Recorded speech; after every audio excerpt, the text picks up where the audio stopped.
we probably should define the difference between palliative care and hospice. Do you want to do that for us? Hospice is, first of all, a Medicare benefit.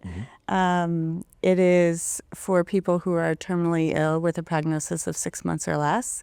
It comes with a whole team of professionals to help assist you. People are able to obtain supplies, medications, all through hospice. Palliative care is for people with serious illness. You do not have to have a prognosis of 6 months or less like you do on hospice. You just have to have a serious illness. And so palliative care can help with management of those symptoms and provide another layer of support. Also with a team of professionals, but just for practical purposes, the billing is different.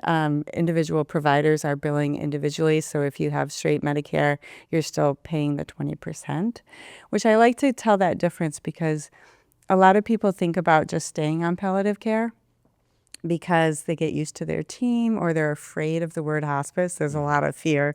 Don't say the H word, right? Right. You can do that, but there are a lot more benefits of hospice. Most insurance plans have a very Strict. well, they have a very gracious hospice benefit, even if you don't have Medicare for our younger people. Yeah.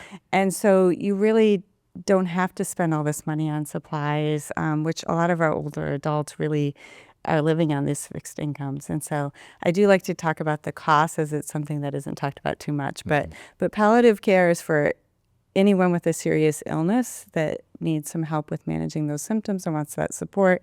And then hospice is for people with a prognosis of 6 months or less. Right. It's end of life support is kind of how I look at it. Now, when people are at their end of life and they're dying, we kind of think about this in terms of stages. Do you think about that too?